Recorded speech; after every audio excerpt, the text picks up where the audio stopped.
Hello dear student, आज हम लोग पढ़ेंगे लॉग। एक्चुअली लॉग क्या है, इसको लॉगरिथम पढ़ते हैं। लॉग जैसे अभी तक हम लोग मान लो 2 की पावर 4 लिखा हुआ है, तो हम इसका वैल्यू कैसे निकालते हैं? 2 multiply with 2 multiply with 2 multiply with 2 which is 60। जैसे 2 की पावर 1/2 लिखा हुआ, तो इसका भी हम लोग √2 से वैल्यू कैलकुलेट कर लेते हैं, अप्रोक्सीमेटली 1.42। ठीक है, अब मान लो 2 की पावर मैंने लिख लिया 1/5, या फिर मैंने लिख लिया 3 की पावर 0.12। इस टाइप के नंबर्स को हम कैसे कैलकुलेट करेंगे? जब ऐसे नंबर मैथमेटिक्स के अंदर आए कि इस टाइप के जो एक्स पावर आ गई, तो वो कैलकुलेट नहीं हुए डायरेक्टली, उसके लिए हमें जरूरत पड़ी लॉग की। और इसके अलावा मैथमेटिक्स में कैलकुलस के अंदर भी लॉग का बहुत बड़ा रोल है, एक लॉग पूरा फंक्शन है। तो अब हम धीरे धीरे बेसिक लॉग में अगर बात करें, तो जनरली हम अगर मैंने लिखा log of base a with b is equal to c, बच्चों इसका मतलब ये हुआ, इसको मैं ऐसे लिख सकता हूं, b is equal to a raise to power c। ठीक है, ये लिख सकते हैं, या फिर इसको वापस इस फॉर्म में भी लिख सकता हूं। अब जो ये लिखा हुआ है, इसको हम बोलते हैं एंटी लॉग, और ये लॉग होता क्या है कि b equal to a raise to power c है। तो बच्चों मुझे एक बात बताओ, जैसे मैंने कोई भी नंबर लिखा, 2 की पावर मैं एनीथिंग वेरिएबल लिख लूं x, तो क्या मैं x को कुछ भी रख सकता हूं? 1 2 3 4 5 6 7। यस, मैं x को कुछ भी रख सकता हूं, x belong to any real. But मैं x को -2 ले लूं, और अब मैंने यहां पे इसकी पावर x कर दी, क्या मैं x को कोई रियल नंबर रख सकता हूं? नहीं। ऐसा क्यों भाई? कि अगर मान लो मैं x को 1 रख दूं, तब तो ठीक है, -2 आएगा। x को 2 रख दूं, तो -2 का स्क्वायर आ जाएगा 4, तब भी ठीक है। फॉर एग्जाम्पल मैंने x को कोई भी नेगेटिव वैल्यू रख लिया, जैसे मैंने x की जगह -2 और यहां पे लिख लिया मैंने x को 1/2 ले लिया, अब तो हुआ -√2। अब याद आ गया होगा कि स्क्वायर रूट में नेगेटिव नंबर तो इमेजिनरी नंबर आ गया। इसका मतलब अगर बेस नेगेटिव है तो x को दिक्कत है। तो यहाँ पे बच्चों a raise to power c में बेस क्या है? a। तो इस चीज से मैं क्या बोल सकता हूं कि a हमेशा क्या होना चाहिए? 0 से बड़ा। अगर a बड़ा होगा तो इधर वाला जो b होगा वो भी तो बड़ा होना चाहिए। ठीक है, और दूसरा चीज क्या होना चाहिए कि जो a है वो 1 नहीं होना चाहिए, तब भी गड़बड़ हो जाएगा। इसका मतलब अब अगर इस लॉग को डिफाइन होना, कि जो लिखा हुआ है लॉग ऑफ, इस b को मैं पढ़ूंगा बच्चों argument of log, and a is the base of log. तो जो बेस है वो भी ग्रेटर देन 0 होगा, और जो आर्ग्यूमेंट है वो भी ग्रेटर देन 0 होगा, एंड जो हमारा बेस है वो कभी भी 1 नहीं होगा। इस लॉग को डिफाइन होने के लिए ये तीनों चीज होनी चाहिए। अब तो बड़ा आसानी से याद रहेगा, क्यों भाई? ये भी पॉजिटिव, ये भी पॉजिटिव, दोनों सेम साइन है, तो याद तो हो ही जाएगा। अब इसका मतलब क्या हुआ? जैसे फॉर एग्जाम्पल मैंने एक नंबर लिखा, log of 25 is equal to k। अगर मैं इसी को एंटी लॉग की फॉर्म में लिखना चाह रहा हूं, तो मैं क्या लिखूंगा कि 5 इज इक्वल टू, ये 2 उधर चला जाएगा और k ऐसा आ जाएगा। अब हम डायरेक्टली इसका वैल्यू k का निकालना मुश्किल है, तो we will use the log table. ठीक है, तो ये एंटी लॉग की टेबल देख के ऐसे कर सकते हैं, या लॉग की टेबल देख के ये कर लो। तो ये इस फॉर्म में आ गया, क्योंकि यहाँ 4 होता तो हम पावर को कंपेयर कर लेते। तो इसका और मतलब ये हुआ बच्चों।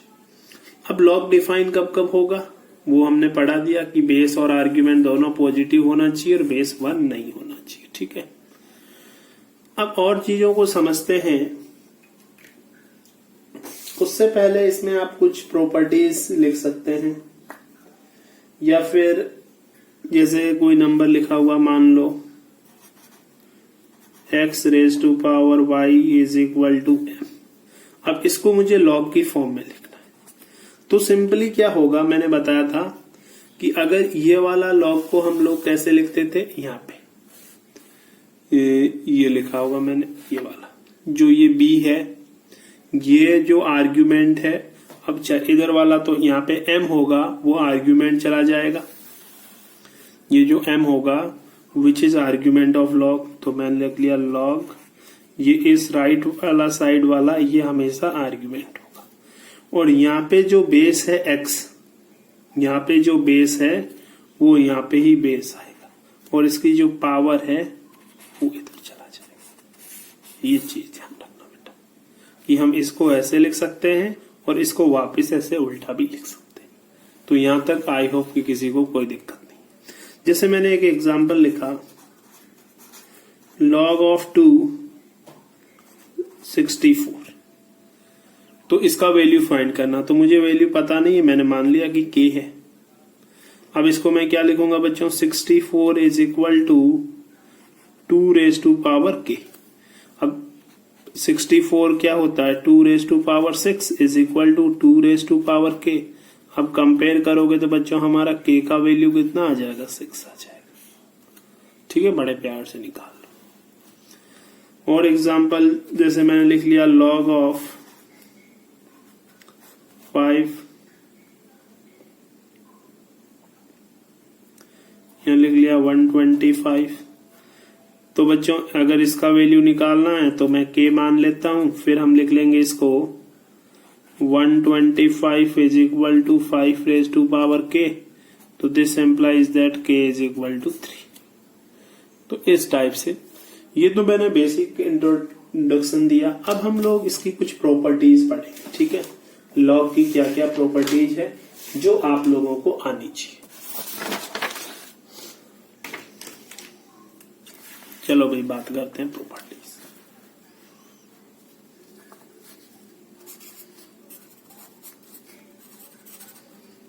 Properties of log.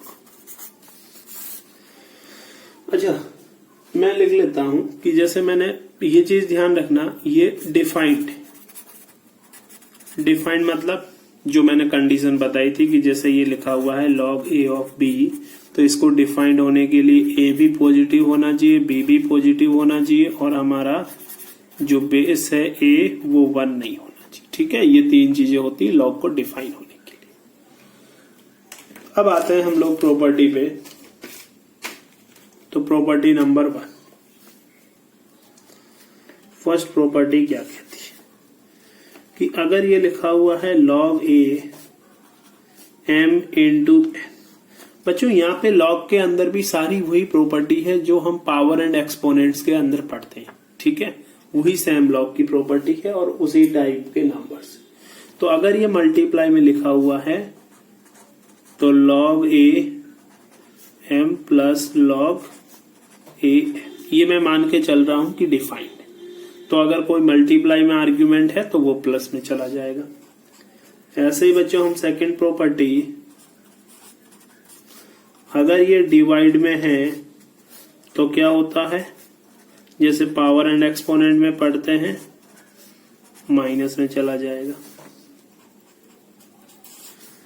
Third property बच्चों हम लोग पढ़ते हैं, जैसे ये लिखा हुआ है log a, यहाँ पे मैंने लिख दिया m raise to power n। तो अब जो ये n है ये बाहर आ जाएगा और यहाँ बच जाएगा log a m। अच्छा, इसमें कुछ बच्चे कंफ्यूजन रहते हैं, जैसे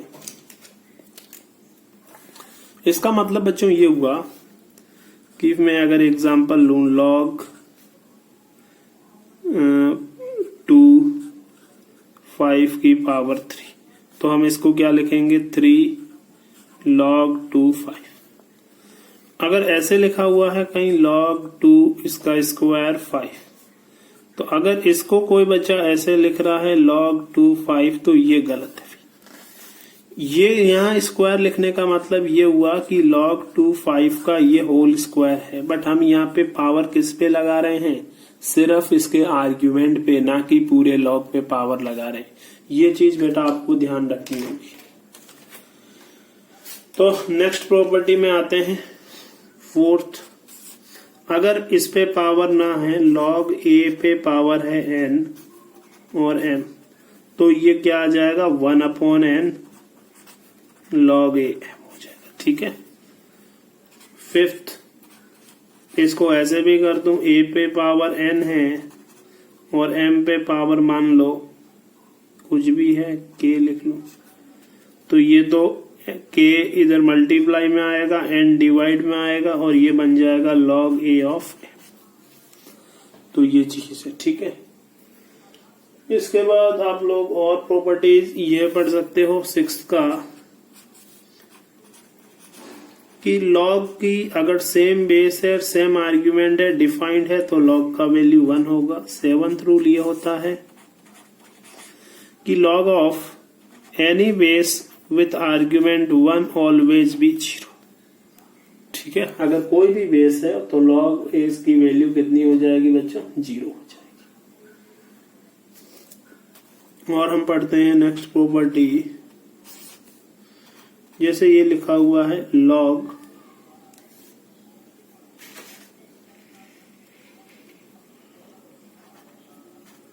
a ऑफ b, इसको बच्चों में ऐसे लिख सकता हूं 1/log b ऑफ a। मतलब क्या हुआ कि ये आर्ग्यूमेंट और बेस इंटरचेंज होके रेसिप्रोकल हो जाते हैं। ठीक है। फिर आते हैं नेक्स्ट 9th पे, एक होता है बच्चों base changing theorem.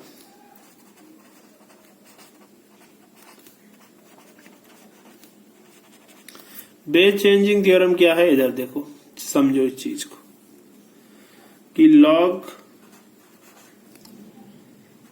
a of b लिखा हुआ है, तो इसमें मैं क्या करता हूं कि ऐसे लिख लेता हूं इसको, log b divide by log a। ठीक है।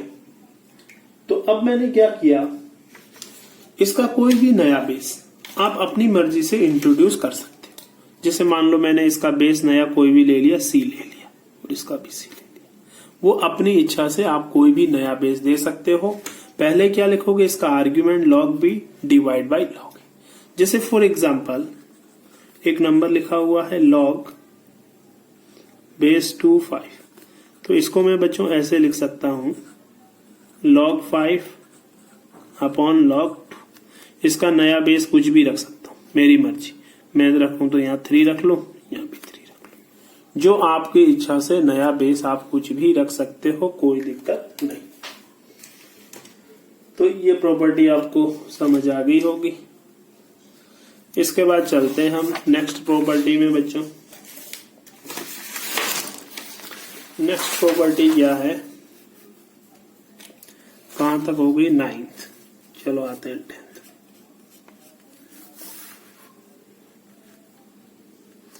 जैसे बच्चों लिखा हुआ है a raise to power log of base a with argument b, तो इसका मतलब b आएगा। ये अगर सेम बेस है, सेम आर्ग्यूमेंट है, तो इसका आंसर b आएगा।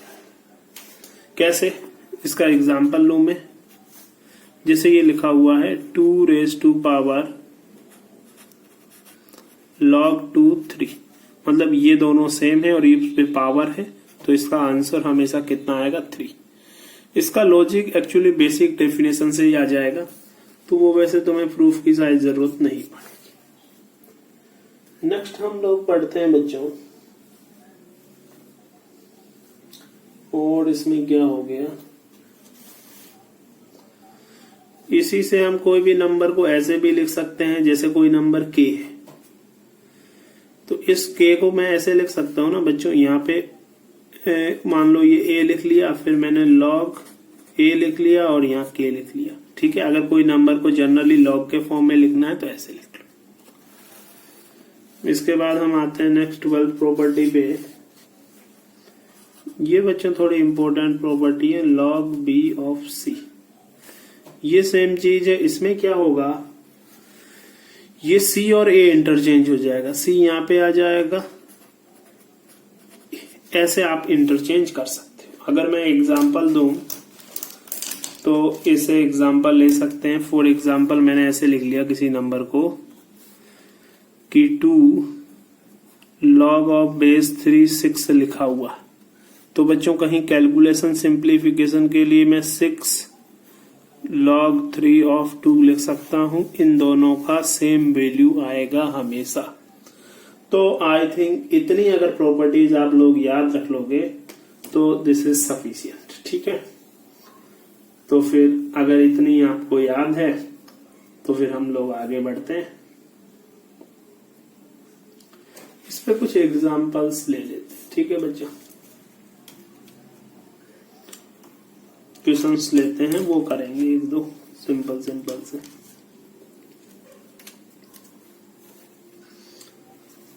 क्या ले लें, चलो लेते हैं एग्जांपल।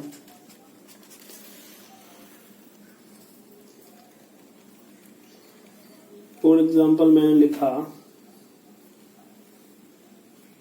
log ऑफ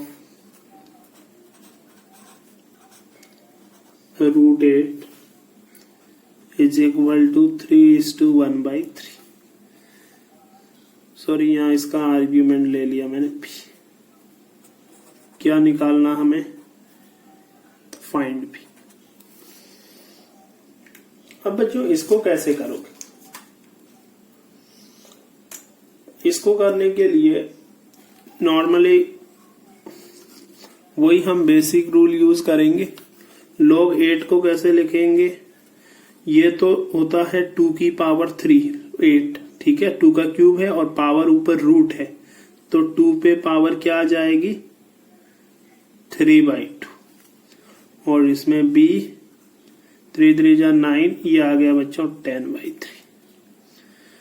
अगर इस प्रॉपर्टी से अगर यहाँ पे बेस पे पावर है तो वो बाहर कैसे आ जाती थी बच्चों, चेंज होकर के, तो 1 में 3/2 log of 2 b is equal to 10/3। अब हम लोग इसको सिंप्लीफाई करेंगे तो ये तो आ जाएगा 2/3 log 2b is equal to 10/3। ये 3 से 3 कैंसिल हो जाएगा, 2 उधर चला जाएगा, तो log 2b is equal to 5 आ गया है ना। अब हम लोग यही करेंगे, हम क्या तरीका अपनाते थे, b इज इक्वल टू कैसे निकालते थे, बेस का पावर 5, तो 2 की पावर 5 तो कितना आ गया 32। ये हमारा आंसर आ गया। तो इस टाइप से हम log की प्रॉपर्टीज यूज कर सकते हैं। जैसे मैं एक और एग्जांपल लेता हूं बच्चों,